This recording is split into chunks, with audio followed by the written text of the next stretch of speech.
Assalamualaikum warahmatullahi wabarakatuh. Allahumma shalli ala Sayyidina Muhammad wa ala ali Sayyidina Muhammad. Selamat datang di channel Tiba-Tiba, tempat di mana kisah nyata bertemu dengan misteri, tempat di mana kegelapan diuji dengan cahaya doa, dan setiap kejadian aneh menyimpan hikmah di balik ketakutan. Malam ini, bersiaplah, karena apa yang akan kau dengar bukan sekadar cerita, tapi peringatan bahwa dunia yang tak terlihat terkadang lebih dekat dari yang kau bayangkan. Bersolawatlah sebelum mendengarnya. Semoga Allah menjaga hati kita dari segala bisikan yang menyesatkan. Dorman, dukun sakti dari lembah selatan, menantang perempuan berkerudung putih itu. Tapi yang tak ia tahu, kekuatan yang dijaga Zulaikha bukan dari dunia manusia.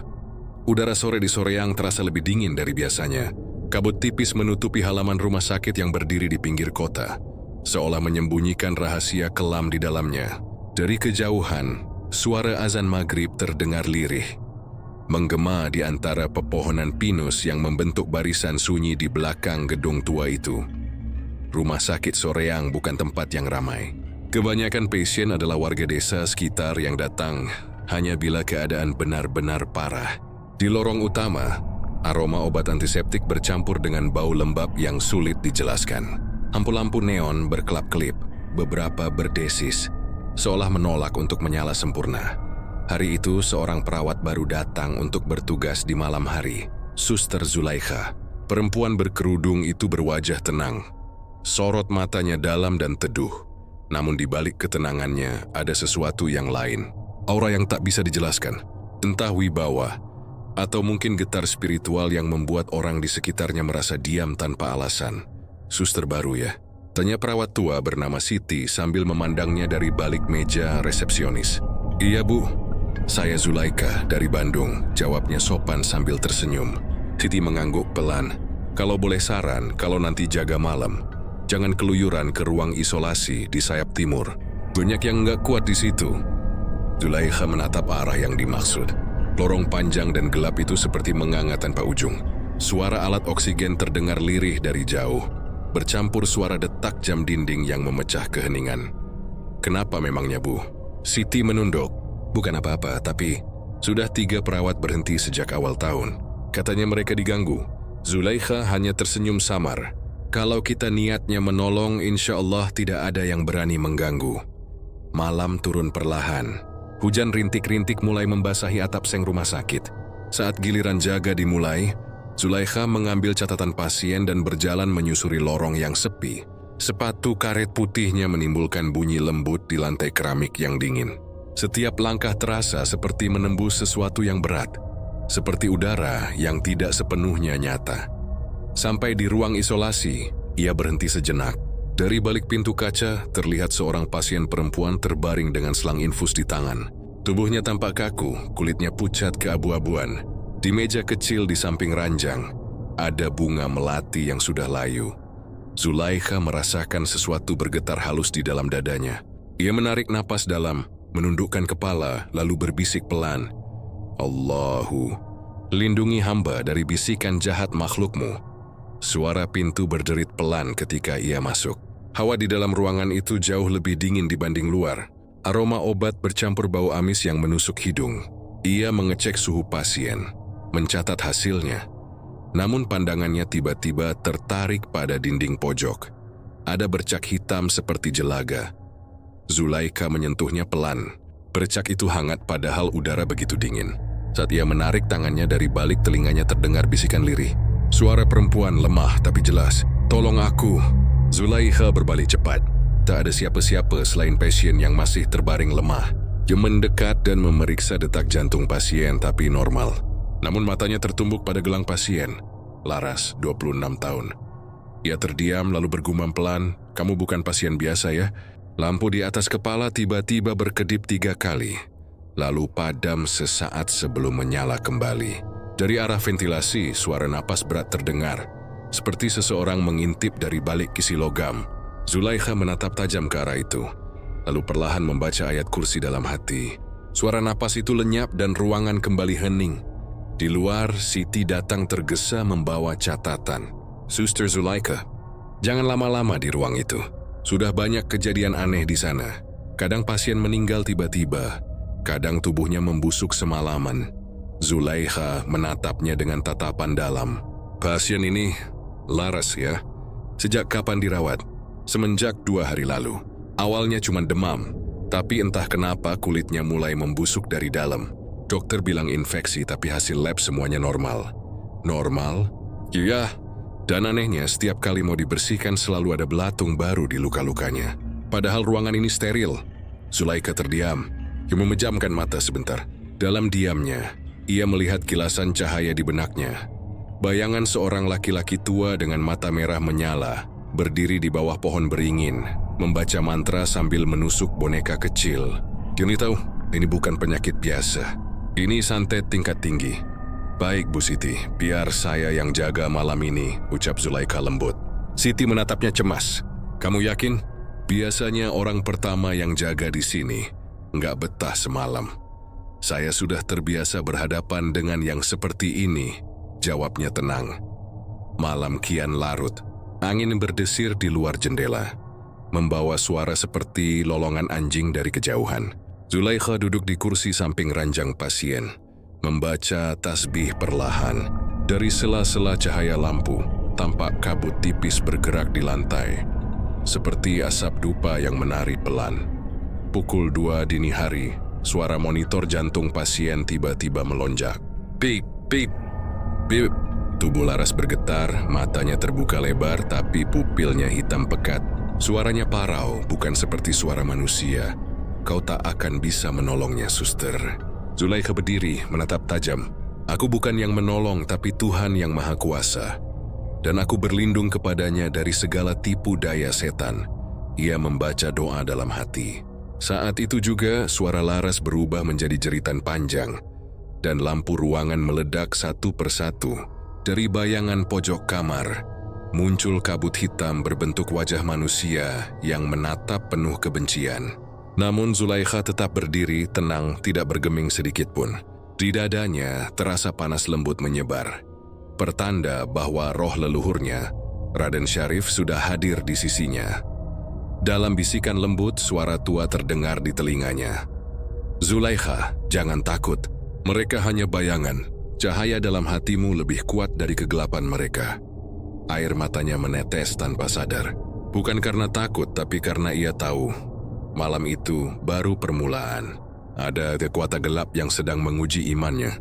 Dan yang datang padanya bukan hanya roh jahat, melainkan manusia yang menjual jiwanya sendiri demi harta. Zulaikha merapikan jilbabnya, menatap pasien yang kini tertidur kembali, lalu berbisik pelan. Jika benar ini santet, maka aku akan kembalikan pada asalnya. Tuhan bimbing hambamu menghadapi makhlukmu yang durhaka. Di luar jendela, petir menyambar. Dan dari kejauhan, bayangan seseorang terlihat berdiri di bawah pohon besar halaman rumah sakit, memandangi jendela ruang isolasi. Bibirnya bergerak pelan, membaca mantra dalam bahasa yang tak dikenal. Nama orang itu Dorman, belum disebut malam itu. Tapi Zulaikha sudah tahu, mulai malam ini perang antara doa dan kutukan akan segera dimulai. Hujan turun sejak sore, menyelimuti rumah sakit Soreang dengan hawa yang lembab dan dingin. Bau obat antiseptik seolah bercampur dengan aroma tanah basah yang meresap hingga ke dalam lorong-lorong. Zulaikha duduk di depan meja catatan medis, menatap berkas pasien bernama Laras Dewi Rahmawati, usia 26 tahun. Di lembaran itu tertulis diagnosa sementara, infeksi jaringan tanpa penyebab jelas. Namun hati kecilnya tahu, penyakit Laras bukanlah hal yang bisa disembuhkan dengan antibiotik atau infus garam. Ada sesuatu yang lain, sesuatu yang tak kasat mata. Ketika ia memasuki ruang isolasi, hawa dingin seperti menyambutnya kembali.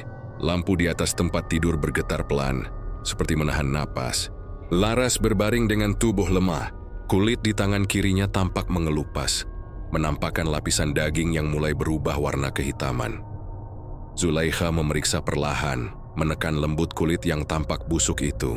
Tidak ada nanah, tidak ada darah, tapi aroma amis yang menyengat membuat perutnya mual. Laras, bisa dengar saya?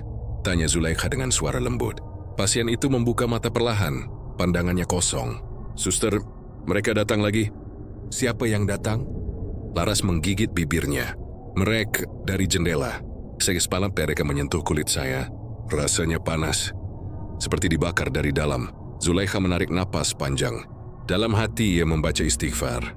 Ia tahu korban santet sering mengeluh hal yang sama. Tubuh panas dari dalam, sementara kulit membusuk dari luar. Gejala yang tak bisa dijelaskan logika medis. "Tenang, Laras. Tidak ada yang bisa menyentuhmu selama aku di sini," ujarnya pelan sambil menggenggam tangan pasien itu. Namun genggaman itu terasa aneh. Tangan Laras dingin, tapi di dalamnya berdenyut halus seperti ada sesuatu yang bergerak. Zulaikha melepaskannya pelan, menatap luka di lengan itu. Dan dalam sekejap, ia melihat sesuatu berkilat kecil keluar dari pori-pori kulit. Sepotong jarum hitam sepanjang 2 cm. Jarum itu keluar sendiri, disertai darah hitam yang menetes kental ke spray. Zulaikha menahan napas. Dia mengambil kain kase dan menyentuhnya. Jarum itu panas seperti bara. Saat disentuh, ujungnya seperti meleleh dan hilang. Zulaikha berlutut membaca ayat kursi dalam hati. Hawa ruangan berubah. Pendingin ruangan tiba-tiba mati, dan bau dupa samar menyeruak dari arah pintu. Dia menoleh, dan di ambang pintu terlihat bayangan seperti tubuh manusia tapi hanya separuh. Penggantung di udara, kepalanya menunduk. Rambut panjang menutupi wajah. Zulaikha menatap tajam dan berbisik pelan, "Aku tahu kau diutus untuk mengambil nyawanya. Tapi selama aku di sini, tak satu pun makhluk yang akan kau sentuh."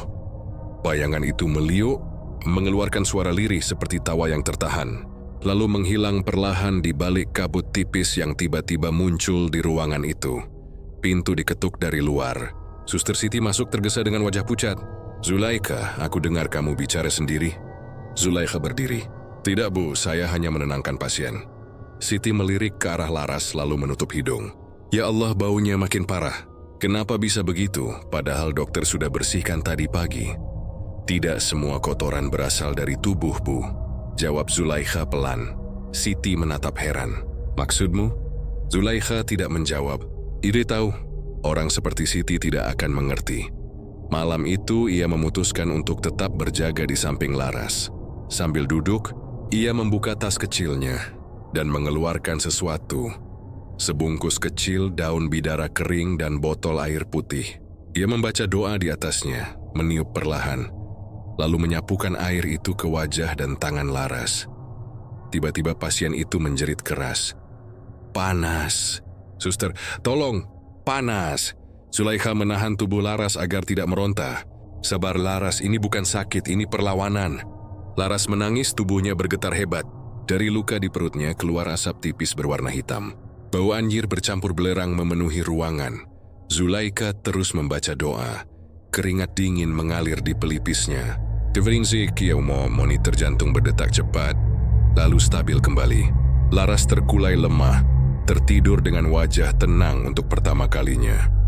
Namun Zulaikha tahu, itu bukan akhir, karena malam itu setelah semuanya tenang, ia mendengar suara lain dari jendela. Suara laki-laki tua, berat dan serak. "Berani sekali kau menahan kiriman ini, perempuan kecil." Zulaikha menatap jendela. Di balik kaca, siluet seseorang tampak berdiri di bawah hujan, mengenakan pakaian hitam dan sorban kusam. Matanya memerah, senyumnya bengkok. "Kau pikir bisa melawan kami dengan doa? Kami sudah mengikat tubuh itu dengan darah." Zulaikha berdiri. "Aku tidak melawan kalian. Ku hanya mengembalikan apa yang bukan milik pasienku. Jika kau yang mengirim, maka biarlah rasa sakit itu kembali padamu." Bayangan itu tertawa pendek, lalu lenyap di balik petir yang menyambar langit. Setelah kejadian itu, Zulaikha merasa dadanya bergetar. Suara lirih yang akrab terdengar di telinganya. Suara dari masa kecilnya. "Zulaikha, jangan takut.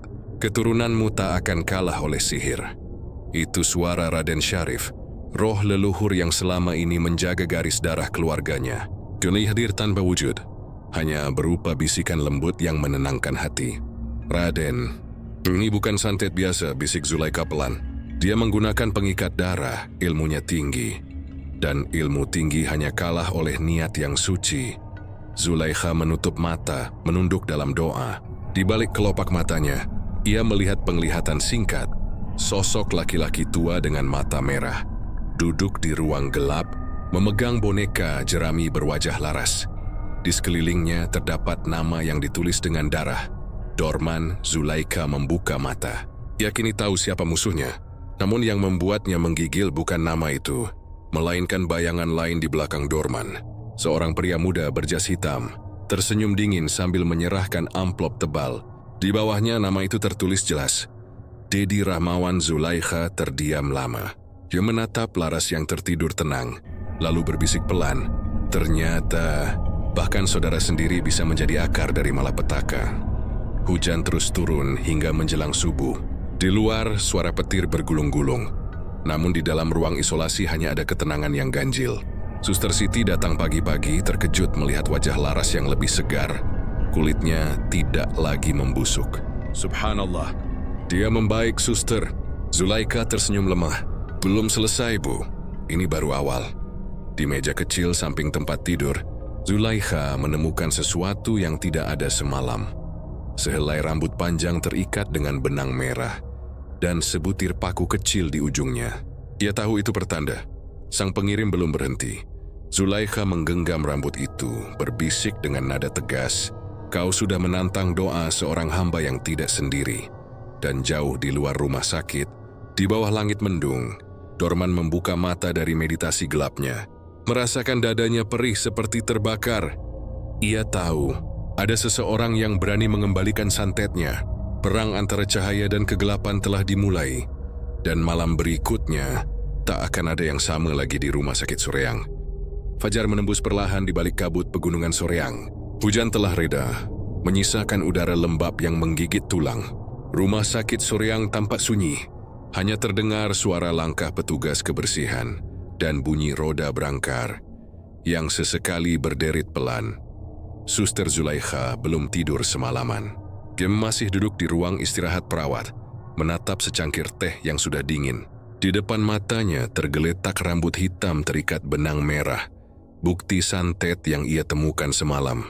Hatinya resah, tapi matanya tetap tenang. Ia teringat kembali masa kecilnya di kampung Cianjur.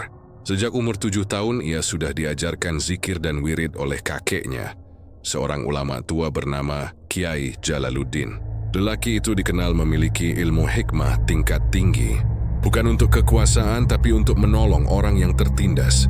Dari beliau, Zulaikha mewarisi asma, nama-nama suci yang hanya dibaca pada waktu tertentu dengan niat yang murni. Namun semenjak sang kakek wafat, Zulaikha berjanji tidak akan menggunakan ilmu itu, kecuali dalam keadaan darurat. Kini setelah bertahun-tahun menahan diri, keadaan itu datang juga. Suster Siti masuk ke ruang istirahat, membawa berkas pasien. Zulaikha pasien Laras makin aneh. Tadi pagi tubuhnya membaik, tapi sekarang muncul bercak hitam di punggung. Zulaikha berdiri cepat. Bercak seperti apa? Seperti luka bakar, tapi membentuk pola. Ada lingkaran dan tulisan, aku tak paham artinya. Zulaikha menatap kosong sejenak lalu berkata pelan, "Itu bukan luka. Itu segel dari pengirimnya." Siti tertegun. "Kau bicara apa, Zulaikha? Segel apa maksudmu?" Zulaikha menatap lurus ke mata Siti. "Bu Siti, percaya atau tidak, pasien ini sedang diserang santet berat. Luka itu bukan karena penyakit, tapi akibat mantra pengikat jiwa." Siti menatapnya lama, lalu berbisik, "Aku tidak tahu apa-apa soal hal begitu, tapi kalau kau yakin bisa bantu, lakukanlah. Dokter sudah menyerah." Zulaikha mengangguk. "Baik. Tapi saya perlu waktu malam ini sendirian." Hari berlalu lambat. Menjelang maghrib, rumah sakit sepi. Sebagian besar pasien tidur. Hanya ruang isolasi yang lampunya masih menyala redup. Zulaikha berjalan pelan ke ruang itu membawa tas kecil berisi kitab kecil peninggalan kakeknya, sebotol air mineral, dan 7 helai daun bidara. Ia menutup pintu dari dalam, lalu duduk di samping ranjang Laras. Pasien itu terbaring dengan napas lemah. Wajahnya pucat. Matanya terbuka sedikit menatap kosong ke langit-langit. "Laras," bisik Zulaikha lembut, "malam ini aku akan berdoa untukmu. Kalau kau merasa panas atau berat, jangan melawan. Biarkan doa ini bekerja." Laras hanya bisa meneteskan air mata tanpa suara. Zulaikha membuka kitab tua itu. Tulisan Arab gundul di dalamnya tampak berwarna coklat, seolah ditulis dengan tinta dari masa lalu. Ia membaca pelan ayat-ayat yang pernah diajarkan oleh kakeknya. Asmaul Hikmah, doa perlindungan yang hanya bisa dibaca ketika hati benar-benar bersih. Udara di ruangan itu mulai berubah. Angin dingin berhembus dari arah langit-langit, membawa aroma melati bercampur belerang. Lampu berkedip sekali lalu stabil. Dari bawah ranjang terdengar suara seperti gesekan rantai. Zulaikha terus membaca doa tidak berhenti. Dalam pandangannya yang mulai kabur oleh air mata, muncul cahaya lembut di pojok ruangan. Dari cahaya itu, sosok berjubah putih perlahan menampakkan diri. Wajahnya tenang, sorban melingkar di kepala, dan matanya memancarkan kedamaian. Raden Syarif, bisik Zulaikha. Sosok itu tersenyum. Cucuku, sudah lama aku menunggumu memanggil dengan niat yang benar. Raden, aku tak punya pilihan lain. Nyawa pasien ini hampir diambil, dan engkau telah siap menanggung akibatnya. Aku siap. Selama yang tertolong bukan diriku, tapi orang yang dizalimi. Sosok itu menatapnya lama, lalu mengangguk. Baiklah, maka ingat pesan kakekmu. Jangan gunakan hikmah untuk menyerang, hanya untuk memantulkan kejahatan kepada asalnya. Cahaya di sekeliling Zulaikha menjadi lebih terang, namun anehnya tidak menyilaukan. Dari tubuhnya seolah muncul aura lembut berwarna kebiruan. Yun meneteskan air doa ke dahi Laras, lalu membaca ayat terakhir dengan suara bergetar. Tiba-tiba Laras menjerit keras. Tubuhnya melengkung, dan dari luka di punggung keluar asap hitam pekat. Suara jeritan itu berubah menjadi tawa laki-laki tua yang menggema di seluruh ruangan. Kau pikir bisa menahanku, perempuan hina? Zulaikha menggenggam kitab erat. Aku tak menahanmu. Aku hanya mengembalikan apa yang kau kirim. Asap itu berubah bentuk menjadi wajah dengan mata merah dan lidah panjang. Yui melibing di suara lalu menubruk Zulaikha. Namun tepat sebelum menyentuhnya, cahaya putih dari sosok Raden Syarif memancar, membuat bayangan itu hancur seperti debu terbakar. Laras terkulai lemah, napasnya kembali normal. Zulaikha memejamkan mata, menunduk dalam-dalam. Suaranya bergetar, "Ya Allah, lindungi hamba dari balasan mereka." Raden Syarif memudar perlahan. Sebelum hilang sepenuhnya, ia berkata lembut, "Ingatlah, cucuku, setiap kali engkau menggunakan karomah, mereka akan mencium aromamu. Dorman tak akan diam, dan di balik Dorman ada tangan manusia yang lebih busuk dari makhluk halus." Zulaikha membuka mata. Di tangannya, kitab itu kini mengeluarkan bercak merah kecil, seolah menyerap energi jahat yang tadi terlepas. Ia menyentuhnya, merasakan hawa panas. Namun di balik rasa sakit itu, ada ketenangan yang sulit dijelaskan. Tiba-tiba pintu ruang isolasi diketuk keras dari luar. "Zulaikha, kau di dalam?" Suara Siti terdengar cemas. "Ya Bu, saya di sini." Barusan dokter melihat seseorang berdiri di depan ruang ini.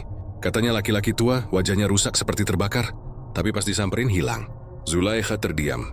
Dia tahu siapa yang dilihat dokter. Dorman. Ia sudah mulai menunjukkan diri. "Bu Siti, jangan biarkan siapapun mendekat ke ruang ini malam ini. Tolong jaga pintu dari luar," katanya tenang. "Baik, tapi engkau tidak takut?" Zulaikha tersenyum samar. "Takut hanya kepada Tuhan, Bu. Selain itu, semua hanyalah ciptaannya." Setelah Siti pergi, Zulaikha mematikan lampu, duduk bersila di lantai, dan menatap langit-langit. Suara gerimis mulai turun lagi di luar. Tapi kali ini terasa lebih berat. Ia tahu malam berikutnya bukan sekadar ujian. Ini peringatan. Sambil menatap Laras yang mulai tenang, dia berbisik pelan, "Raden, jika aku jatuh, jangan biarkan mereka menyentuh jiwanya." Dan dari balik dinding yang basah oleh embun, terdengar gema suara yang dalam penuh wibawa. "Selama engkau berzikir, langit dan bumi akan jadi saksi bahwa doa seorang hamba tak pernah sia-sia." Zulaikha menatap kitabnya sekali lagi. Di halaman terakhir, tulisan tangan kakeknya masih terbaca. "Ilmu tanpa iman adalah api tanpa cahaya. Cahaya tanpa keberanian adalah doa tanpa suara." Hujan semakin deras. Dan jauh di luar rumah sakit, di dalam rumah tua di tepi hutan, Dorman membuka matanya yang merah menyala, darah menetes dari hidungnya. Ia merasakan sebagian tenaganya menguap, seolah ada kekuatan besar yang memantulkan santetnya kembali. Dengan suara parau ia berbisik, "Suster Zulaikha, kau berani melangkah ke wilayahku. Ku akan datang sendiri menjemputmu." Dan malam pun menjadi saksi awal dari pertempuran besar antara doa dan dendam. Sebuah perang yang tak lagi sekadar antara manusia dan makhluk gaib, tetapi antara cahaya hikmah dan gelapnya hati manusia sendiri.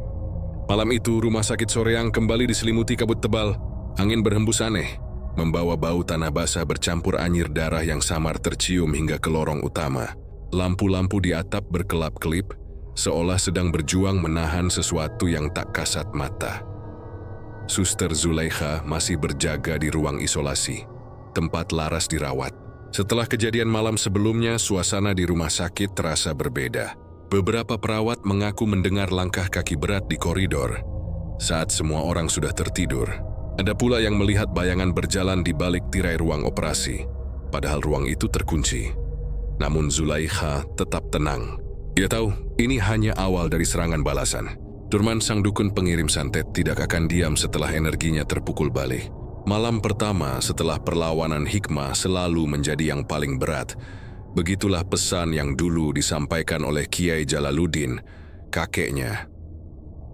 Menjelang tengah malam, Laras kembali mengigau. "Aduh, panas!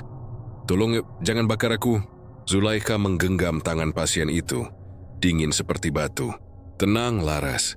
Tak ada yang bisa menyentuhmu di sini," katanya lembut. Tapi tubuh Laras tiba-tiba kejang. Matanya terbuka lebar, menatap langit-langit. Dari bibirnya keluar suara lain. Serak, berat, dan jelas bukan suaranya. "Kau pikir doa-doamu bisa menahanku, perempuan busuk?" Zulaikha memejamkan mata, menarik napas panjang. "Aku tahu kau di sini, Dorman." Suara itu tertawa. "Kau berani menyentuh apa yang kukirim? Kau mencuri jiwaku dari tubuh ini." "Jiwamu busuk sejak awal," jawab Zulaikha tegas. "Aku hanya memisahkan kegelapan dari tubuh yang tak bersalah." Lampu ruangan tiba-tiba padam. Dalam gelap terdengar suara kaca pecah, disusul oleh suara langkah kaki berat mendekat. Udara menjadi dingin menusuk tulang. Zulaikha merasakan sesuatu berjalan di sekelilingnya. Bayangan yang menebar aroma bangkai dan belerang. "Raden," bisiknya pelan, "tolong kuatkan aku." Dari dalam dadanya terasa getaran halus, lalu sinar kebiruan muncul tipis di sekeliling tubuhnya. Cahaya itu bukan dari lampu, melainkan pancaran energi doa yang ia baca di dalam hati. Tiba-tiba terdengar suara berat di belakangnya. "Kau pikir cahaya kecil itu cukup, ha?"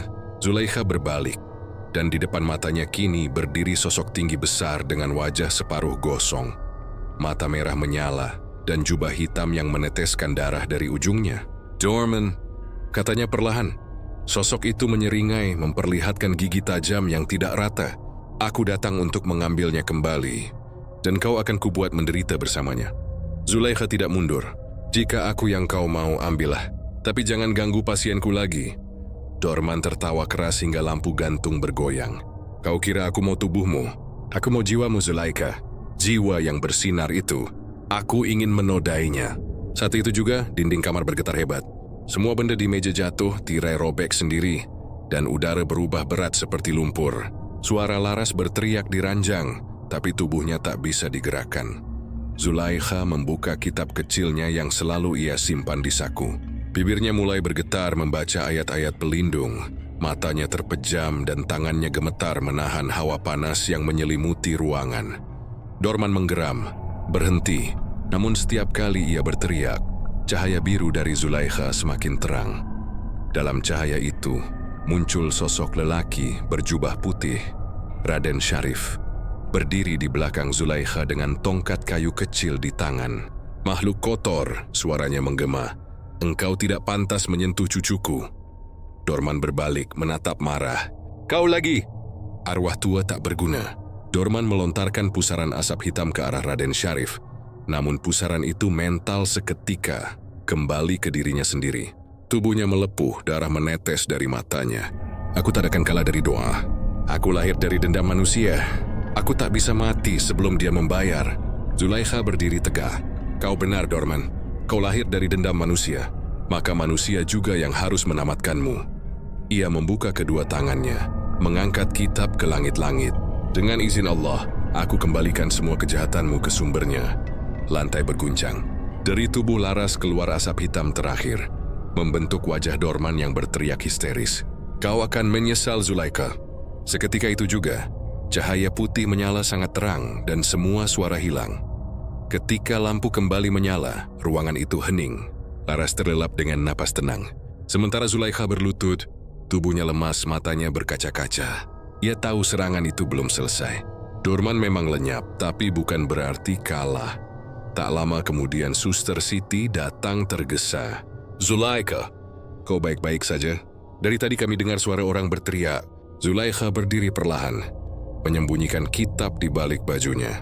"Semua sudah tenang, Bu Siti. Laras aman." Siti menatap sekeliling ruangan yang porak-poranda. "Apa yang terjadi di sini?" Zulaikha hanya menjawab lirih. "Pertarungan antara doa dan dendam. Tapi malam ini doa yang menang." Namun jauh di luar rumah sakit, di tengah kebun bambu di pinggir desa, api menyala di dalam lingkaran tanah. Dari dalam kobaran itu muncul wajah Dorman, separuh terbakar. Matanya memancarkan kebencian yang lebih dalam dari sebelumnya. Ia berlutut di hadapan seseorang yang berdiri di balik asap tebal. Seorang pria berpakaian necis, dengan cincin besar di jarinya. "Maafkan aku, Tuan." Suara Dorman parau. Lelaki itu menatapnya dengan tatapan dingin. "Tidak usah mempermalukan namaku, Dorman. Aku menyuruhmu menghabisinya, bukan main-main." Dorman menunduk. "Dia bukan manusia biasa, Tuan Dedi. Ada kekuatan besar yang menjaganya." Dedi tersenyum tipis. "Kalau begitu kita habisi penjaganya dulu." Angin malam berdesir kencang, menembus daun-daun bambu yang bergetar pelan. Dari balik tanah muncul suara lolongan panjang yang tidak menyerupai manusia. Dorman menatap ke arah hutan, lalu menunduk patuh. Perintah siap dijalankan. Di waktu yang sama, Zulaikha duduk sendirian di musala kecil rumah sakit. Ia menatap kitabnya yang terbuka di halaman terakhir. Di sana, tinta Arab gundul itu tampak berubah. Warna menjadi merah kehitaman, seperti terbakar dari dalam. "Pertempuran belum selesai," bisiknya. "Tapi aku tak akan mundur." Dan tepat pada detik itu, jam dinding di musala berhenti berdetak, hening. Seolah seluruh waktu menahan napas, menunggu malam kedua datang membawa ujian yang lebih mengerikan. Hujan mengguyur deras malam itu. Petir menyambar berkali-kali di langit Soreang, seolah langit pun ikut murka. Rumah sakit Soreang terlihat seperti benteng sunyi di tengah badai. Gelap, dingin, dan diselimuti hawa yang berat. Para pasien tidur tak tenang. Beberapa di antaranya mengigau dalam mimpi buruk yang sama. Bayangan tinggi berjubah hitam yang menatap dari ujung ranjang. Suster Zulaikha berlutut di musala kecil di ujung lorong, di bawah cahaya lampu redup. Wajahnya pucat karena lelah, tapi matanya tetap tajam. Di depannya terbuka kitab tua peninggalan Kiai Jalaluddin. Ia membaca perlahan ayat-ayat perlindungan dengan napas bergetar. Sementara di luar, suara angin menderu seperti 1000 jeritan yang datang bersamaan. Ia tahu malam ini waktunya. Dorman dan Dedi tidak akan tinggal diam setelah gagal menembus perlindungan doa. Mereka akan datang, bukan sekadar untuk menyerang tubuh, tapi untuk menggoyahkan keyakinannya. Zulaikha menarik napas panjang. "Ya Allah, jika ini ujianmu, jadikan aku alatmu. Lindungi mereka yang tak tahu apa-apa." Tiba-tiba lampu musala bergetar, lalu padam. Gelap total. Dari luar terdengar langkah kaki berat, diikuti suara tawa parau yang menggema di seluruh lorong. "Zulaikha, keluar kau. Malam ini bukan lagi milikmu." Zulaikha berdiri perlahan, mengambil botol air doa dari dekat sajadah, lalu membuka pintu. Udara dingin menyambutnya, dan dari ujung lorong tampak 2 sosok berjalan perlahan. Dorman dengan tubuh separuh hangus, dan di sampingnya Dedi, lelaki muda berpakaian rapi dengan tatapan dingin dan senyum angkuh. "Jadi ini perempuan yang membuat dukun sekuat Dorman bertekuk lutut," kata Dedi sinis. "Tak kusangka cuma seorang suster." Zulaikha menatap mereka tanpa gentar. "Kalian datang bukan untuk menebus dosa, tapi untuk memperdalam kehancuran." "Ku tak takut." Dorman melangkah maju, tubuhnya memancarkan asap hitam. "Kau harusnya takut, perempuan. Karena malam ini bukan doa yang bekerja, tapi darah." Ia menepuk tanah dengan tangannya, dan dari lantai muncul bayangan-bayangan menyerupai manusia tanpa wajah, merayap seperti arang hidup. Lorong rumah sakit berubah dingin beku. Suara pasien yang mengerang terdengar dari tiap ruangan. seolah mereka ikut menanggung rasa sakit dari serangan itu. Zulaikha menutup matanya sejenak, lalu membuka kitab kecilnya.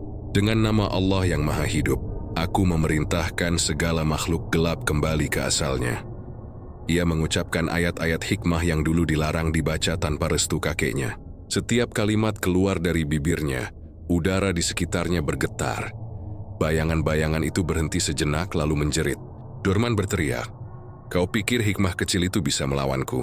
Ia mengangkat kedua tangannya, melemparkan bola api hitam ke arah Zulaikha. Bola itu menghantam dinding, meledak jadi kabut pekat. Tapi dari balik asap, Zulaikha masih berdiri tegak, tubuhnya diselimuti cahaya biru muda. "Ini bukan kekuatanku," katanya tenang. Ini pantulan dari keyakinan bahwa doa tidak pernah kalah. Dedi melangkah maju, matanya menyala merah. "Kalau begitu, biar kulihat seberapa kuat keyakinanmu." Yui mengeluarkan seutas kalung dari dalam jasnya. Di ujungnya tergantung jimat berbentuk tengkorak kecil yang berdenyut seperti jantung hidup. Saat jimat itu diangkat, angin berputar kencang di sekitar mereka, menimbulkan suara lolongan ribuan roh tersiksa. Zulaikha menggenggam kitabnya lebih erat. Astagfirullah. Roh-roh itu berputar, menubruk tubuhnya, mencoba menembus cahaya doa yang melindungi. Tapi setiap kali mereka mendekat, cahaya itu semakin terang, membuat makhluk-makhluk itu terbakar menjadi abu halus. Dorman meraung marah. "Kikip!" Ia menghunus keris kecil dari balik jubahnya, menggoreskan darah di udara. "Darahku adalah perjanjian. Semua kekuatan gelap tunduk padaku." Langit di atas rumah sakit bergemuruh. Suara ribuan kelelawar berterbangan keluar dari atap. Dari balik dinding, bayangan hitam besar muncul setinggi langit-langit, berbentuk makhluk tanpa wajah dengan mulut raksasa menganga. Dedi tertawa puas. "Lihat Zulaikha, inilah akhir dari imanmu." Namun Zulaikha menunduk, menutup mata. Dia tidak lagi membaca dengan suara, hanya gerakan bibirnya yang memancarkan cahaya makin kuat. Dalam diam, jantungnya berdegup seirama dengan lantunan doa yang hanya bisa didengar oleh yang beriman. Tiba-tiba udara di sekitar mereka berubah hangat. Cahaya keemasan muncul dari arah belakang Zulaikha, dan dari sana sosok Raden Syarif muncul kembali. Wajahnya bersinar lembut, membawa tongkat kayu tua yang bergetar dengan energi hikmah. Raden Syarif berdiri di samping Zulaikha. "Cucuku, malam ini bukan hanya doa, tapi ujian terakhir. Hadapi mereka dengan ikhlas." Zulaikha mengangguk, matanya basah. "Aku siap, Raden." Dorman mengerang marah. "Aku muak dengan doa-doa kalian." Juni melompat maju, menusukkan keris ke dada Zulaikha. Namun sesaat sebelum menyentuh kulitnya, keris itu meleleh seperti lilin yang terbakar oleh cahaya. Dorman menjerit, tubuhnya mulai pecah menjadi asap. "Tidak, aku tidak bisa kalah dari perempuan kampung." Zulaikha mengangkat kitabnya tinggi-tinggi. "Kau tidak kalah dari perempuan, Dorman. Kau kalah dari kebenaran yang tak bisa kau hadapi." Ayat terakhir keluar dari bibirnya, menggema di seluruh rumah sakit. Suara petir menyambar bersamaan, memecah kaca jendela, dan sekejap kemudian semua menjadi putih. Saat cahaya itu menghilang, Dorman lenyap tanpa jejak, hanya tersisa abu hitam di lantai. Dedi terhuyung, tubuhnya gemetar hebat. "Tidak, mustahil. Aku anak yang sah. Warisan itu milikku. Aku tidak bersalah." Zulaikha menatapnya, suaranya tenang tapi menusuk. "Jadi, keserakahanmu mengundang kematian. Kau menyewa setan untuk menghancurkan darahmu sendiri. Sekarang yang tersisa hanyalah penyesalan." Dedi mundur beberapa langkah, tapi tiba-tiba tubuhnya kejang. Dari dalam dadanya keluar asap hitam terakhir, sisa perjanjian dengan Dorman, yang kini membelit lehernya sendiri. Dia menjerit, "Ampun, aku." Lalu tubuhnya ambruk tak bergerak. Hening. Hanya suara hujan yang kini perlahan reda. Zulaikha berlutut menatap abu hitam di lantai. "Ya Allah, terimalah mereka jika masih ada kebaikan di hatinya. Dan lindungilah kami dari kegelapan batin kami sendiri." Raden Syarif menatapnya dengan tatapan lembut. "Engkau telah melewati ujianmu, cucuku. Tapi ingat, setiap kali cahaya mengalahkan kegelapan, bayangan baru akan lahir di tempat lain." Zulaikha tersenyum letih. "Maka aku akan tetap berdoa, Raden. Karena doa adalah senjata terakhir yang tak bisa dicuri siapapun." Angin berhenti. Rumah sakit terasa damai untuk pertama kalinya setelah sekian lama. Namun di luar, jauh di jalan menurun menuju lembah, seorang lelaki tua dengan wajah tertutup kain lusuh berjalan perlahan sambil membawa kendi tanah liat. Di dalamnya sesuatu berdenyut pelan, sisa kekuatan Dorman yang belum musnah sepenuhnya. Dan malam itu, ketika Zulaikha menatap langit yang mulai terang, Zuriyatu, pertempuran hikmah dan santet mungkin selesai di sini. Tapi perang antara kebaikan dan kejahatan tak akan pernah benar-benar berakhir. Subuh belum datang, langit soreang masih bergelayut muram, dan angin membawa aroma tanah yang baru saja disucikan oleh hujan semalam. Rumah sakit soreang tampak tenang di luar, namun di dalamnya, sisa-sisa energi gelap masih terasa menempel di setiap sudut. Seolah malam panjang itu meninggalkan jejak luka yang belum benar-benar sembuh. Suster Zulaikha duduk di kursi ruang istirahat, wajahnya pucat kelelahan. Tangannya memegang tasbih kayu warisan Kiai Jalaluddin. Bergerak perlahan di antara jari-jarinya. Joya baru saja menunaikan sholat tahajud dengan air mata mengalir deras. Meski Dorman telah dikalahkan malam sebelumnya, ada sesuatu dalam hatinya yang belum tenang. Ya Allah, bisiknya lirih. Jika ini belum selesai, berikan aku kekuatan untuk menghadapi sisanya. Di luar, kabut tebal mulai menyelimuti halaman rumah sakit. Dari balik kabut itu terdengar suara langkah, lambat berat menyeret. Seekor burung gagak melintas, menukik ke arah atap, lalu mati seketika. Jatuh dengan bulu gosong. Zulaikha berdiri, merasakan hawa dingin menusuk sampai ke tulang. Hatinya bergetar, bukan karena takut tapi karena tahu. Sesuatu datang mendekat. Dorman belum sepenuhnya musnah. Di hutan bambu yang menjadi tempat ia dulu melakukan ritual, abu hitam di tanah mulai bergetar. Tanah itu merekah, mengeluarkan suara serak seperti rintihan manusia sekarat. Dari dalamnya muncul tangan tua berkulit hitam melepuh, tangan Dorman. Dia berusaha menarik dirinya keluar dari lumpur pekat. Tubuhnya kini hanya setengah utuh. Matanya terbakar merah, wajahnya rusak separuh. Tidak, aku tidak boleh mati sebelum menebus dendamku, gumamnya parau. Perempuan itu mengambil semua tenagaku, tapi aku masih punya satu perjanjian terakhir. Ia menatap kendi tanah liat yang disembunyikan di bawah akar bambu. Dengan gemetar ia membukanya. Di dalamnya berputar asap merah darah, berisi arwah jin yang dulu dikurung sebagai sumber kekuatannya.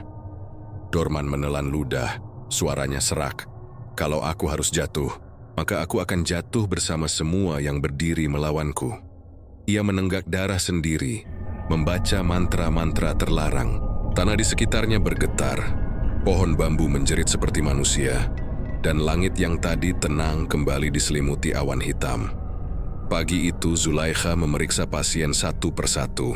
Wajah-wajah pasien tampak segar, seolah malam kelam itu tak pernah terjadi. Namun ketika ia sampai di ruang isolasi Laras, dadanya tiba-tiba sesak. Lampu di atas ranjang berkedip 3 kali. Laras terbangun, menatapnya dengan mata sayu. "Suster." Suaranya pelan. "Tadi malam aku bermimpi. Seorang lelaki gosong datang dan berkata, dia akan menarik semua yang pernah disentuhnya." Zulaikha menunduk. "Kau tidak perlu takut, Laras. Mimpi itu hanya bayangan. Dia sudah dikalahkan." Tapi dia bilang, "Aku belum kalah, hanya tertunda." Zulaikha membeku. Ucapan itu identik dengan kalimat yang dulu sering digunakan para dukun hitam sebelum mereka benar-benar hancur. Tanda bahwa perjanjian terakhir mereka belum tertutup. Sore itu, langit mendadak menghitam. Petir menyambar tanpa hujan. Angin bertiup deras hingga pepohonan di halaman rumah sakit berderit. Orang-orang mulai ketakutan. "Suster Zulaikha, ada yang aneh di ruang jenazah." Teriak Suster Siti, panik. Zulaikha segera berlari. Di sana, bau busuk menyeruak. Salah satu petugas ditemukan pingsan, matanya terbuka lebar. Dan di meja autopsi, terdapat mayat Dedi yang tubuhnya sudah kaku. Namun kini matanya terbuka menatap langit-langit. Tiba-tiba, dari mulut mayat itu keluar asap hitam menebal, membentuk wajah Dorman yang terdistorsi. "Aku datang untuk menjemput apa yang milikku." Suster Siti berteriak, tapi Zulaikha menahannya. "Jangan takut, dia hanya bayangan tanpa tubuh." Dorman tertawa. "Tanpa tubuh? Kau pikir aku butuh tubuh untuk menghancurkanmu?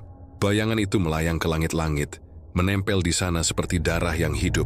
Lalu satu persatu lampu di ruangan pecah. Zulaikha menunduk membaca ayat perlindungan. Tapi kali ini bayangan itu tidak lari, justru semakin besar. Seperti terserap dari energi sekitar. Kau menahanku di antara dunia dan akhirat, maka aku akan menyeretmu bersamaku. Suara itu menggema hingga seluruh rumah sakit berguncang. Para pasien berteriak, beberapa pingsan dan listrik padam seketika. Dalam kegelapan total, hanya cahaya doa dari kitab Zulaikha yang masih menyala di tangannya. Dorman, katanya tenang meski tubuhnya gemetar. Kau bukan lagi manusia. Kau terikat pada amarahmu sendiri. Lepaskan dirimu sebelum neraka menelanmu seluruhnya. Aku tidak takut neraka. Aku sudah mencium baunya setiap hari. Zulaikha memejamkan mata. Air matanya menetes. Maka biarkan aku membimbingmu, meski dengan air mataku sendiri. Ia mulai membaca doa yang dulu diajarkan Kiai Jalaluddin untuk melepaskan roh yang tersesat. Doa itu bukan untuk melawan, tapi untuk memutus ikatan duniawi yang membuat jiwa terjebak. Namun setiap kali ayat itu diucap, Dorman menjerit keras. Goyangan hitam itu berputar cepat, menyambar benda-benda di sekitarnya, melempar peralatan medis, menghancurkan kaca. Tapi Zulaikha tidak berhenti. Ya Rab, jika ia hambamu yang tersesat, maka kembalikanlah ia kepada cahayamu. Jika ia hanya makhluk penuh dendam, maka kembalikanlah ia ke tanah dari mana ia diciptakan. Suara azan maghrib tiba-tiba terdengar dari masjid kecil di seberang rumah sakit. Suara itu menembus badai, menembus jeritan Dorman, menembus semua kegelapan. Dorman berteriak kesakitan. Tubuhnya terpecah menjadi serpihan bayangan. Dan dari tengah pusaran itu terdengar suara tangis seorang lelaki tua. Bukan jeritan setan, tapi tangis penyesalan. Aku dulu hanya ingin menolong anakku yang sakit, tapi mereka menertawakanku, menolak bantuanku. Zulaikha membuka matanya, menatap ke arah bayangan itu yang kini perlahan memudar. Allah tidak pernah menolak tobat hambanya yang benar-benar menyesal, Dorman. Terima kasih semuanya. Bayangan itu menatapnya untuk pertama kalinya tanpa marah, tanpa kebencian. Apakah aku masih bisa diterima? Selama kau sadar siapa penciptamu. Cahaya lembut muncul dari pusaran hitam itu, seperti bara yang padam oleh air hujan. Dalam beberapa detik semuanya menghilang. Tidak ada suara, tidak ada bau, tidak ada bayangan. Ruang jenazah kembali sunyi. Suster Siti perlahan bangkit menatap sekeliling. Apa ada yang terjadi? Zulaikha tersenyum tipis menatap tanah. Yang jatuh bukan tubuhnya, Bu Siti, tapi kesombongan dan dendam yang menahannya. Ia menutup kitabnya, mengusap air matanya sendiri. Kejatuhan Dorman bukan karena aku, tapi karena akhirnya dia sendiri memilih untuk berhenti berperang dengan Tuhan. Dari jendela yang retak, cahaya senja masuk pelan. Dan untuk pertama kalinya setelah sekian malam, tidak ada lagi bau busuk. Tidak ada lagi angin dingin. Rumah sakit terasa damai. Namun Zulaikha tahu, di balik kedamaian ini masih banyak jiwa-jiwa lain yang terjebak di antara terang dan gelap. Kiwi menatap tasbih di tangannya, lalu berbisik, selama aku masih bernapas, aku akan jadi jalan bagi mereka yang tersesat untuk kembali pada cahaya. Dan di luar sana, di atas tanah yang kini tenang, burung gagak yang mati tadi bergerak perlahan, mengepakkan sayapnya sekali, lalu terbang ke langit, meninggalkan bayangan hitam terakhir yang lenyap bersama Fajar. Fajar menembus jendela rumah sakit soreang dengan lembut. Setelah malam panjang yang mencekam, pagi itu terasa seperti keajaiban. Udara tak lagi beraroma busuk. Cahaya matahari tampak hangat di sela tirai ruang perawatan. Namun di dalam hati Suster Zulaikha masih tersisa rasa ganjil. Seolah ada sesuatu yang belum selesai. Sudah 3 hari berlalu sejak Dorman tewas dan arwahnya beristirahat dengan damai. Tapi rasa damai itu belum sepenuhnya menjangkau manusia yang masih hidup. Masih ada kebingungan, ada misteri yang belum terjawab. Mengapa Dorman mau melakukan santet itu? Siapa sebenarnya Dedi yang disebut-sebut sebagai penyuruh? Dan kenapa semua itu harus menimpa pasien bernama Laras? Suster Siti datang membawa secangkir teh hangat. Zul, kau belum istirahat sejak malam pertama itu. Setidaknya minum dulu. Zulaikha menerima teh itu, tersenyum lelah. Terima kasih, Bu Siti. Aku cuma merasa belum tenang.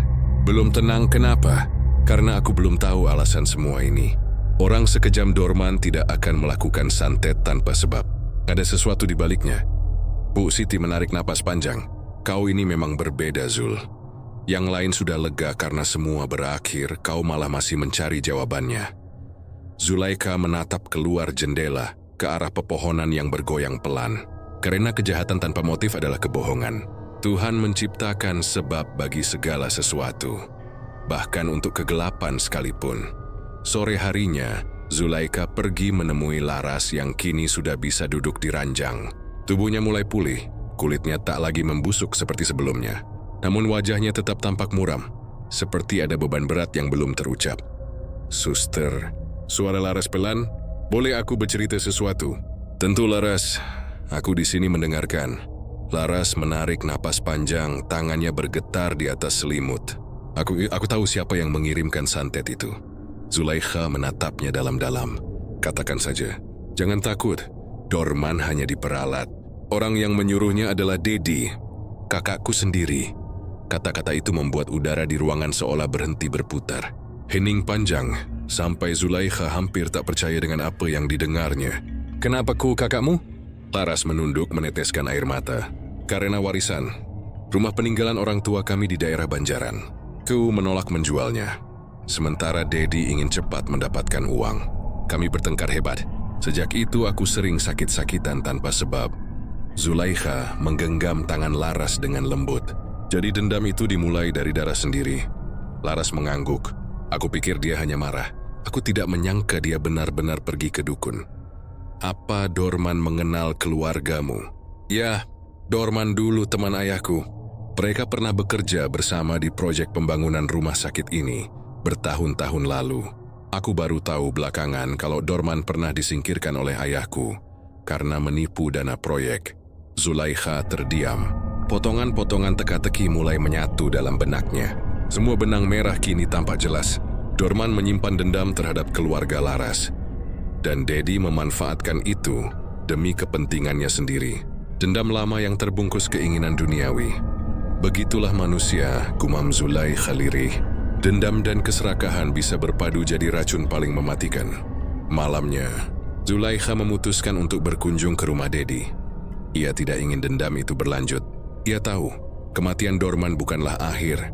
Selama pelaku utama belum menyesal, arwah yang mati karena amarah takkan benar-benar tenang. Rumah itu besar dan megah, tapi aura di sekitarnya dingin dan kaku. Dedi membuka pintu dengan wajah terkejut. "Suster Zulaikha, untuk apa datang ke sini?" "Aku ingin bicara tentang Laras, tentang Dorman, dan tentang dosa yang masih menempel di tanganmu." Dedi memalingkan wajah. "Aku tidak tahu apa-apa." "Jangan berbohong. Aku sudah tahu semuanya. Kau menyuruh Dorman menyantet adikmu demi warisan. Tapi sekarang Dorman sudah mati, dan arwahnya tersiksa karena perjanjian itu." Dedi menatap Zulaikha tajam, matanya merah karena kurang tidur. "Kau pikir aku peduli? Aku hanya ingin bagian yang seharusnya jadi milikku. Semua orang berhak atas warisan. Bukan itu masalahnya, Dedi. Kau tidak bersyukur. Kau dulu ingin lebih, bahkan dengan cara mengorbankan darah sendiri." Tiba-tiba lampu rumah berkedip. Hembusan angin dingin menyusup ke dalam, membawa aroma kemenyan basi. Dedi menelan ludah, wajahnya berubah pucat. Kenapa engkau membawa udara dingin ini, suster?" "Aku tidak membawa apapun. Itu datang karena kau belum mengakui perbuatanmu. Dorman sudah pergi tapi janjinya belum terputus darimu." Tiba-tiba di cermin besar ruang tamu, muncul bayangan hitam samar. Wajah Dorman tampak di sana, tanpa amarah tapi penuh kesedihan. "Dedi, kau menjanjikan jiwaku demi hartamu. Sekarang lihatlah hasilnya." Dedi berteriak menjatuhkan gelas di tangannya. "Tidak, aku tidak bermaksud sejauh itu." "Tapi kau tetap melakukannya." Suara itu bergaung lembut tapi menusuk. Zulaikha memejamkan mata, berdoa lirih. "Ya Rab, jika jiwa Dorman datang bukan untuk menuntut tapi untuk menegur, maka jadikanlah malam ini pelajaran bagi manusia yang tamak." Bayangan Dorman menatap Dedi untuk terakhir kalinya. "Aku bukan setan, Dedi.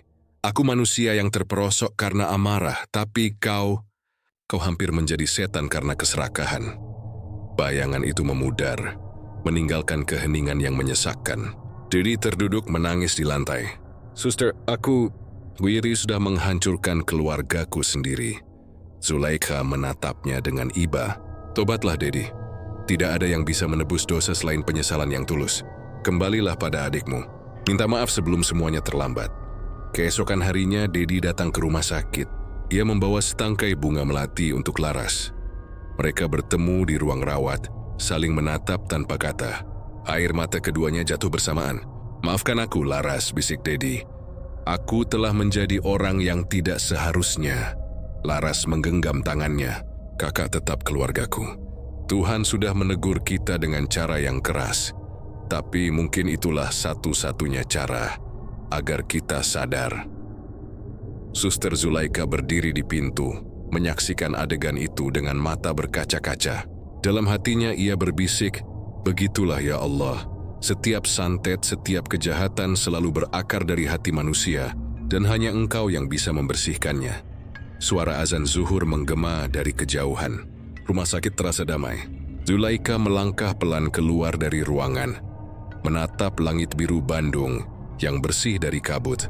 Ia tahu satu hal, bukan mantra yang menang, bukan santet yang kalah, melainkan kebenaran yang akhirnya terungkap dan hati manusia yang kembali pada fitrahnya. Dan di kejauhan, di bawah pohon flamboyan yang rontok kelopaknya, seekor burung gagak bertengger diam. Namun kali ini burung itu tak menandakan maut, melainkan pertanda bahwa segala yang gelap telah menemukan cahaya penyesalan. Langit soreang tampak tenang pagi itu. Matahari menembus kabut tipis, menyinari halaman rumah sakit yang beberapa pekan lalu dipenuhi kegelisahan dan ketakutan. Burung-burung mulai kembali bernyanyi di sekitar taman kecil tempat pasien biasa berjalan-jalan. Namun di hati Suster Zulaikha, ketenangan itu tidak hadir tanpa makna. Ia tahu kedamaian sejati selalu datang bersama luka dan pembelajaran. Ia duduk di bangku dekat jendela, memandangi embun di kaca.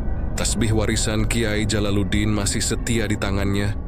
Butir demi butir berpindah sambil lisannya berzikir lembut. Sudah berlalu semua badai yang menimpa rumah sakit ini. Santet, dendam, dan kematian. Tapi masih ada yang belum selesai, pengampunan. Di sisi lain, Laras sudah sembuh sepenuhnya. Tubuhnya pulih, wajahnya cerah, hanya saja sorot matanya masih menyimpan bekas luka batin. Ia sering duduk sendiri di taman, menatap langit sore dengan mata sendu.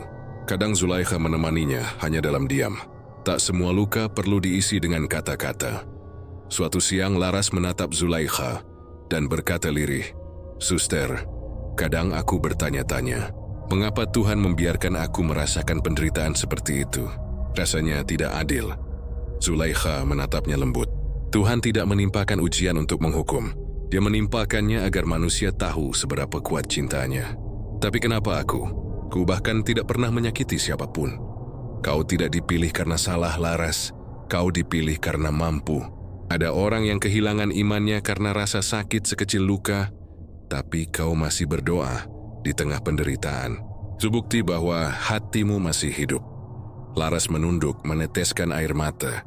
Tapi aku belum bisa memaafkan kakakku. Kalau begitu, kata Zulaikha, kau masih dalam ujian. Malam itu, setelah semua pasien tertidur, Zulaikha pergi ke musyalah kecil di belakang rumah sakit. Di sanalah dulu ia sering duduk bersama almarhum Kiai Jalaluddin, mendengarkan nasihat-nasihat hikmah. Ia sujud lama sekali, menumpahkan semua kegelisahan di hatinya. Ya Rab, doanya lirih. Aku sudah melihat kemarahan berubah menjadi kematian, dan penyesalan berubah jadi air mata. Tapi hamba-Mu ini masih tak mengerti. Mengapa Engkau menempatkanku di tengah semua ini? Aku hanya seorang suster biasa, bukan wali, bukan ulama. Angin malam berhembus lembut, seolah menjawab doanya. Dan di tengah keheningan itu, Zulaikha merasakan sesuatu yang hangat menyentuh pundaknya. Seperti tangan halus yang penuh kasih. Suara yang sangat dikenal bergema lembut di dalam benaknya. Zulaikha, tugasmu bukan untuk memahami takdir, tapi untuk menjadi perantara kasih Tuhan di tengah penderitaan manusia. Itu adalah suara Kiai Jalaluddin. Air mata mengalir tanpa henti di pipinya. Guru, apakah ini artinya tugasku belum selesai? Selama masih ada manusia yang terluka oleh kebencian, tugasmu tidak akan pernah selesai. Zulaikha menunduk dalam sujud panjang. Ia sadar, pengampunan bukan tentang siapa yang salah atau benar, tapi tentang siapa yang lebih kuat mencintai. Keesokan harinya, Zulaikha menemani Dedi ke makam Dorman. Lelaki itu kini tampak jauh berbeda.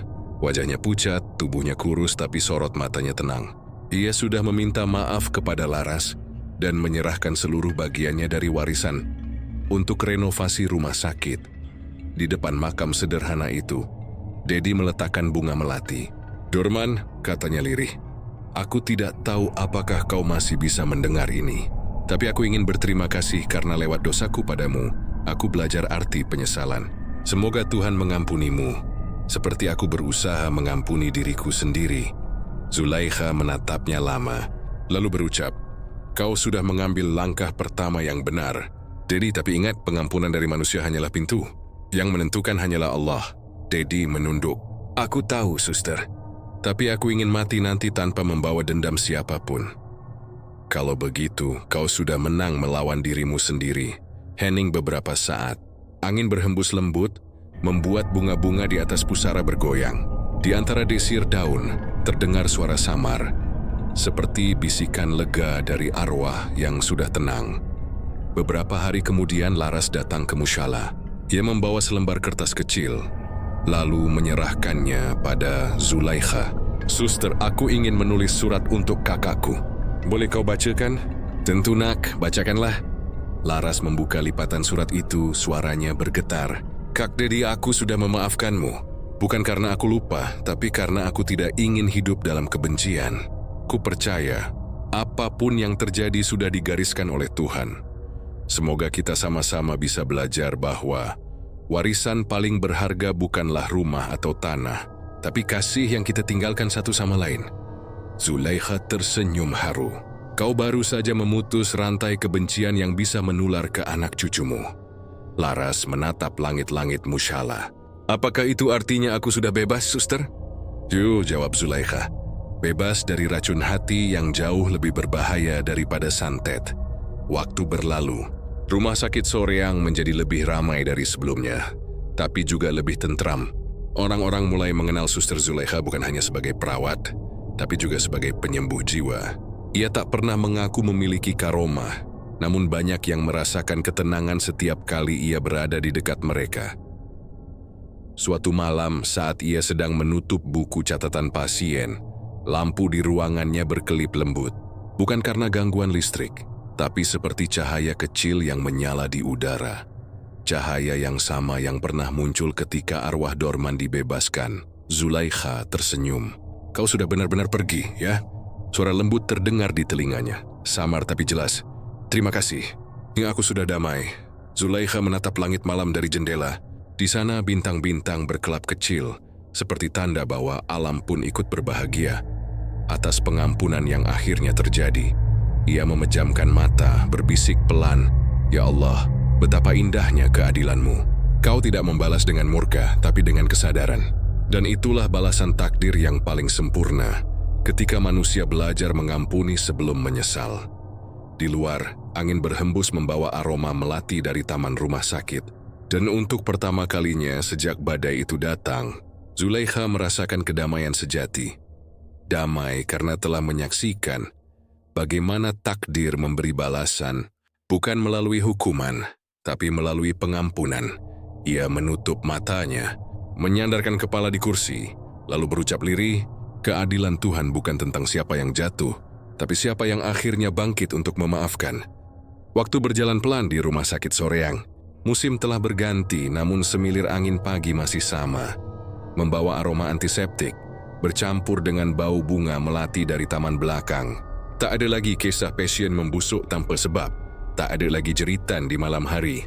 Tapi bagi sebagian orang yang bekerja di sana, mereka tahu, ketenangan ini bukan datang begitu saja. Ada sesuatu, atau seseorang, yang menjaga tempat itu dengan cara yang tak terlihat.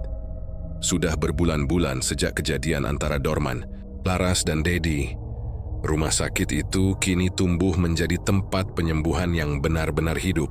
Para perawat baru sering mendengar cerita tentang Suster Zulaikha, perawat yang konon memiliki doa yang bisa menenangkan arwah.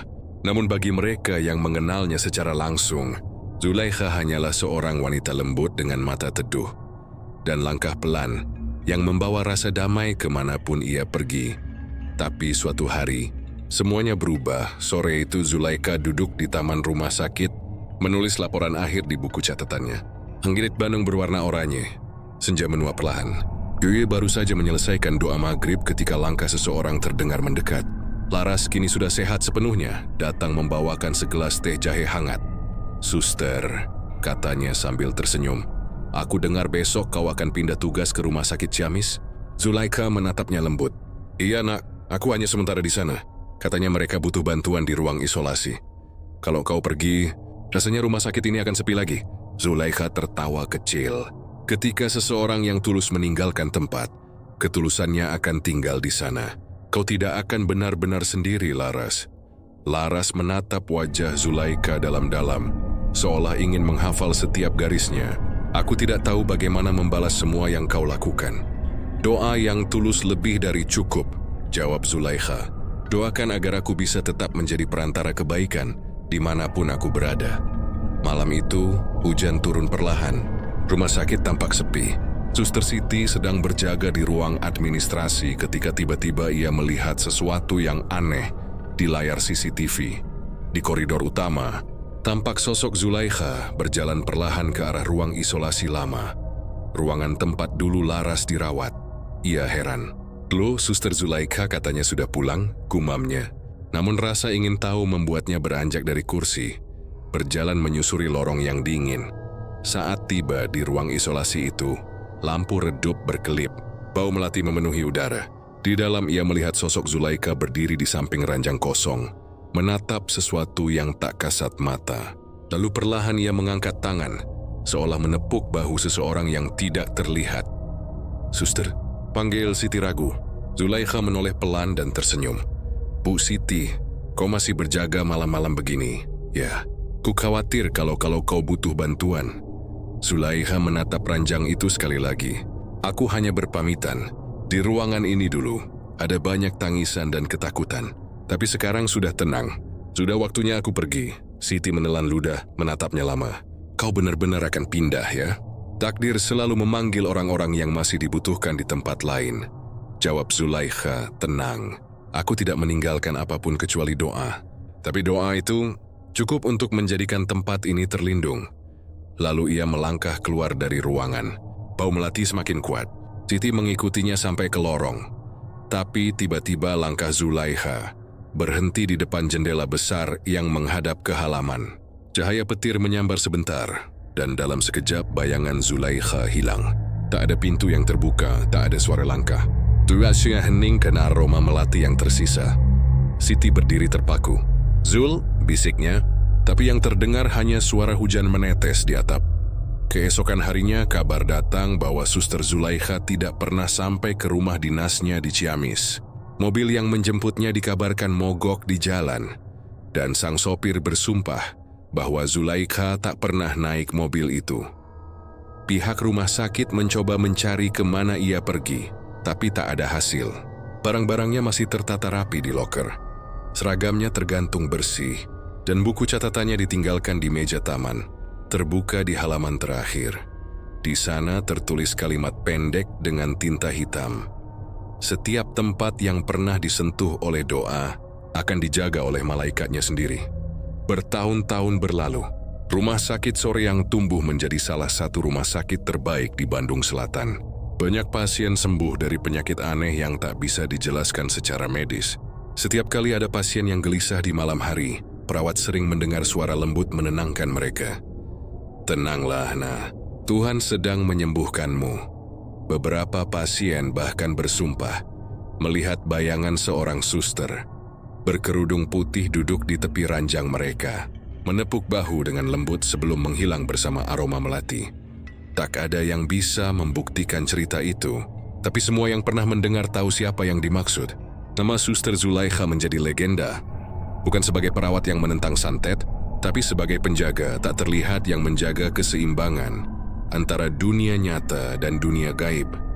Suster Siti yang kini sudah tua sering menceritakan kisah itu kepada perawat-perawat muda. Suster Zulaikha tidak mati, katanya suatu malam sambil tersenyum. Dia hanya berpindah wujud. Selama ada yang berdoa di sini, dia akan datang menjaga. Salah satu perawat muda bertanya, "Tapi Bu, apa buktinya?" Siti menatap keluar jendela. Hujan turun dan samar-samar aroma melati menguar di udara. Buktinya adalah ketenangan yang kau rasakan sekarang. Suatu malam, Laras, yang kini bekerja sebagai relawan di rumah sakit itu, duduk di musyalah kecil tempat dulu Zulaikha sering berdoa. Dia menyalakan lilin kecil dan menundukkan kepala. "Suster," katanya pelan, "kalau kau masih di sini, terima kasih. Karena kau, aku tahu apa artinya pengampunan. Karena kau, aku percaya keajaiban masih nyata." Hening sesaat. Lalu lilin itu berkedip, padam oleh hembusan lembut yang datang entah dari mana.